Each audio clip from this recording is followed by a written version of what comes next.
All right, hello everyone. Today we're going to go over ethos. We did pathos before, and we have logos as well, but ethos appeal to what you guys like to call credibility. It's a little bit more than that. It's more of an appeal to character, i.e., the character of the speaker. But that does lead us to credibility. What we're going to look at today is the commencement speech by Steve Jobs, delivered at 2005, the commencement for Stanford University. So we're going to focus completely on the idea of ethos, credibility. But like we did with the pathos example, ethos isn't a technique as much as it is a strategy. He's going to use different techniques to try and get us to his credibility. So let's take a look here and dive right in. Okay.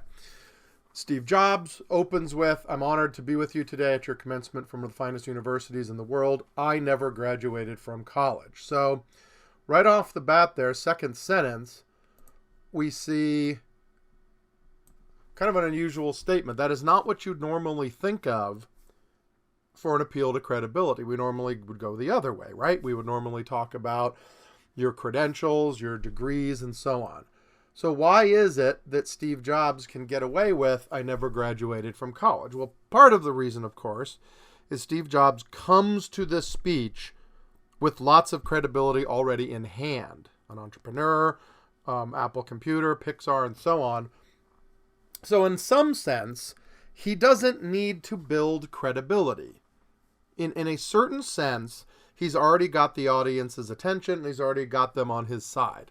But when we talk about credibility, remember we mean it for that message. Sometimes when I read some of your papers, you guys will talk about credibility as in getting the audience's attention. Well, no, that's not quite what credibility means. It means, do you have standing to speak on this issue? Is this issue, whatever it happens to be, one that you, speaker, have authority to deliver on? Let's go back to a very popular speaker, Dr. Martin Luther King Jr. Now, does King have credibility? You might say, well, yes, people believe him. Well, only in certain contexts. If Dr. King stood up and spoke about, I don't know, women's golf, you might be a little bit skeptical and say, well, I don't know what standing you have for that particular thing. So here, Steve Jobs has credibility, but does he have the right kind of credibility for this speech? "I never graduated from college." At the outset, that appears to be anathema to the idea of credibility. In other words, it's not something you would do. But I'm going to show you here how that statement is in fact a statement of credibility, even though it appears not to be. So let's hold that statement in our heads as we continue here. He adds, "Truth be told, this is the closest I've ever gotten to college graduation. Today I want to tell you 3 stories from my life. That's it. No big deal. Just 3 stories. First story is about connecting the dots." Then he's going to just sort of reiterate I dropped out of Reed College after the first 6 months. So he's just making sure we understand he didn't graduate from college. Then he's going to tell the story of how did that all work out, what happened at Reed College. Okay, so he drops out of Reed College. I'm scrolling here for you. But he's going to go all the way back to his birth, and he was adopted. He talks a lot about, I was adopted, and I wasn't even adopted by the first family that was scheduled to adopt me, right? My biological mother was a young Unwood College graduate student. She decided to put me up for adoption because she felt very strongly I should be adopted by college graduates. So everything was all set for me to be adopted at birth by a lawyer and his wife. The lawyer and his wife recanted on this because they wanted a girl. So then a different group of parents, or different pair of parents, who end up being his parents, got a call in the middle of the night, "We have an unexpected baby boy. Do you want him?" And then they took him. Okay. They found out, let me highlight this because this is kind of the point I wanted to get to. Biological mother found out, there we go, that Jobs' mother, adoptive mother, and adoptive father had never graduated from college and high school, respectively. So the whole idea of the woman putting jobs up for adoption was to ensure his college viability, and it ended up she didn't get that at all. Okay. She refused to sign the final adoption papers. Whoops. She only relented a few months later when my parents promised I would someday go to college. So what's the point of this whole anecdote? Because it's going to answer that question up there. Why did you drop out? Okay. Then he's going to continue with the anecdote. 17 years later, he did go to college and so on. Okay. He went to an expensive school. So he's telling this long story about here's the lead up to my dropping out. And I want to highlight there. So I decided to drop out and trust that it would all work out okay. I want you to hold that one in your head as well, because we actually haven't seen, if you think about it, we haven't seen a thesis yet. We've kind of launched into a story that is about connecting dots, although we don't know what that means. We haven't actually arrived at the point of this. We're just telling a story. Okay? He went and attended classes that he found interesting. He found a calligraphy class that he found interesting. I'm kind of burning through this quickly because I want to get to the point of all this. Okay? So he's telling a rather lengthy story about how he dropped out, but then also kind of how he dropped in and took calligraphy courses. And then we're going to fast forward to his actual point. Right here. Okay? So he'd taken all this calligraphy stuff, and then 10 years after he left Reed, it all came back.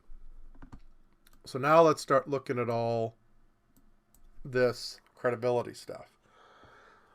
10 years later, when we were designing the first Macintosh computer, calligraphy all came back to me, and we designed it all into the Mac. So we've got a reminder, I was successful. I designed the Macintosh computer and formed Apple. And then he's going to connect the dots, as he said. Right there. If I'd never dropped in on that single course in college, having sort of dropped out, the Mac would have never had multiple typefaces, proportionally spaced fonts, which he finds very important and rather revolutionary. But we're still not really sure what the point of all these stories is. Okay? We're going to get that here at the end. Okay?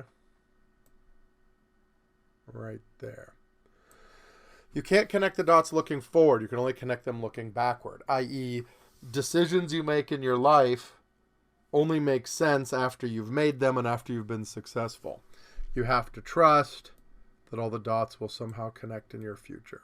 So what he's done here structurally is placed the thesis of this, we'll say this is a paper even though he's got more going, the thesis of this at the end. He's built to it. Why did he decide to build to a thesis as opposed to just introducing it up here? Oh, whoops, the highlighter kind of went with me, didn't it? Because he introduces them here. The first story is about connecting the dots, but it's not really a point to make. He makes the point down here. You have to trust in something, your gut, destiny, life, karma, whatever. But why do this at the end? Well, going back to Ethos, he had to build credibility for that point. If he started out with the point, you have to trust that everything will work out, a listener would be skeptical. They might think, well, Steve Jobs, who are you to say that things just work out?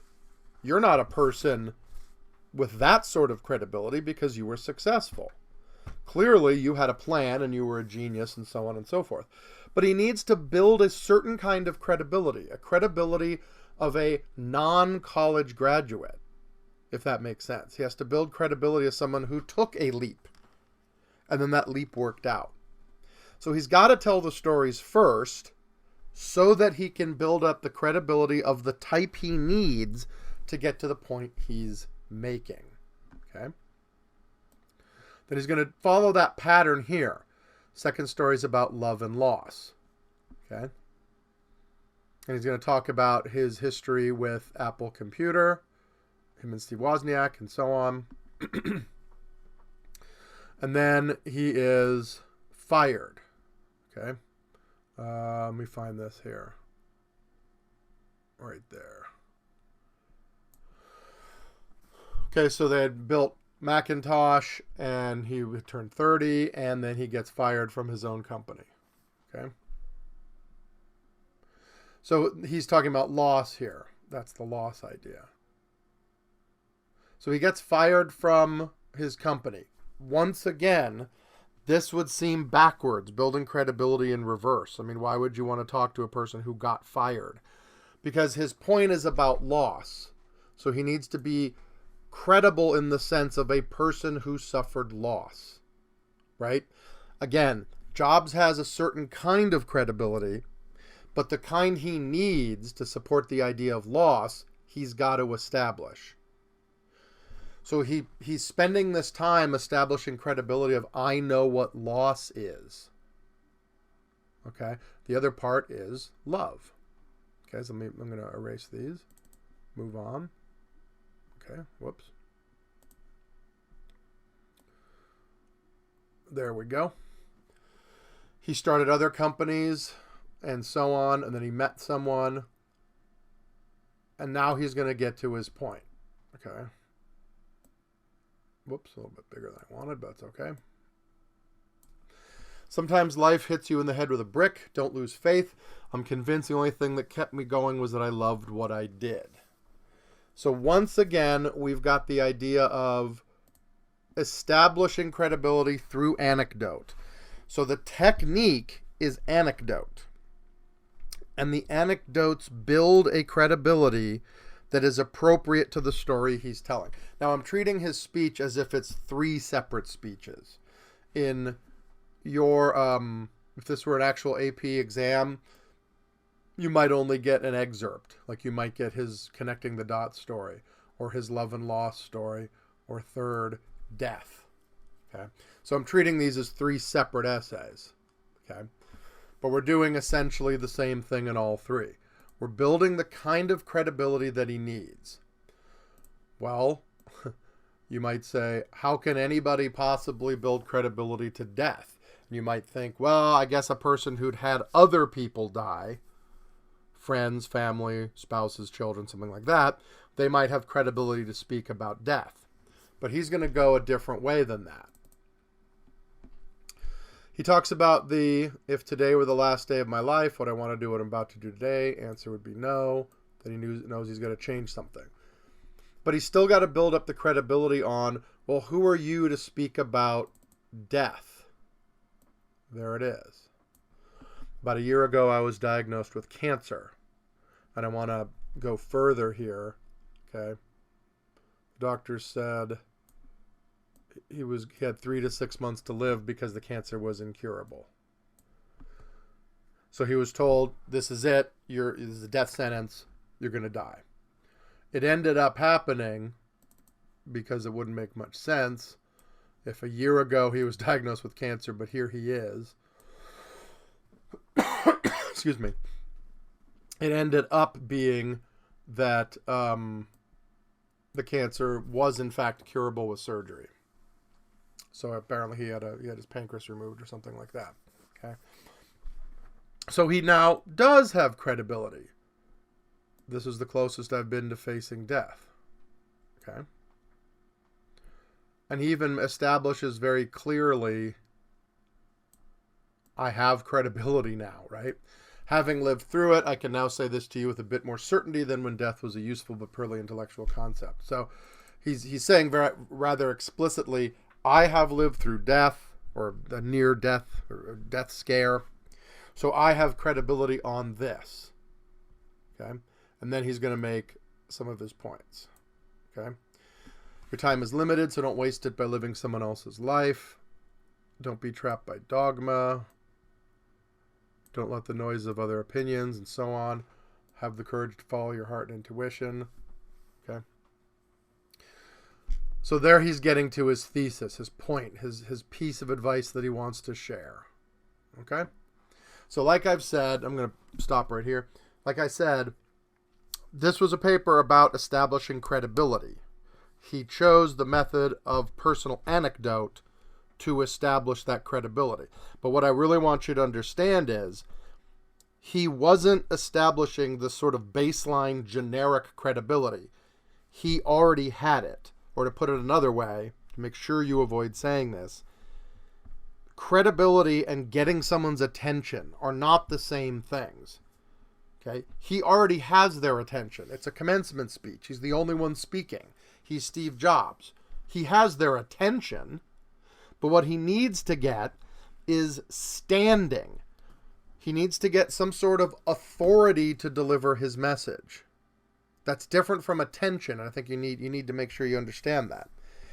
Furthermore, the credibility that he already has, Steve Jobs, entrepreneur, computer specialist, so on, is not the credibility that he needs to deliver the point he's making, so he's got to establish it. So when you would write, in, for instance, a Martin Luther King essay, Martin Luther King Jr. says this to get the audience's attention, that's not how I want you to say it. You would need to say something along the lines of, Martin Luther King needs credibility in whatever area you're speaking of. Okay? And so he establishes that credibility thus, doing these things. In this case, Steve Jobs needs to establish credibility of someone who experienced, well, let's do the second one, loss. Okay? He needs to establish credibility as someone who's experienced loss. He does this through a personal anecdote, and then you can find your evidence within there. Or if you wanted to go up here. Steve Jobs needs to establish credibility of someone who dropped out of college and went his own way. He does that through the anecdotes and so on and so forth. So it's not a simple matter of establishing a base generic credibility. It's establishing credibility in the area of which you are speaking. All right. I hope that was helpful. And I hope that helps you as you practice in your own writings.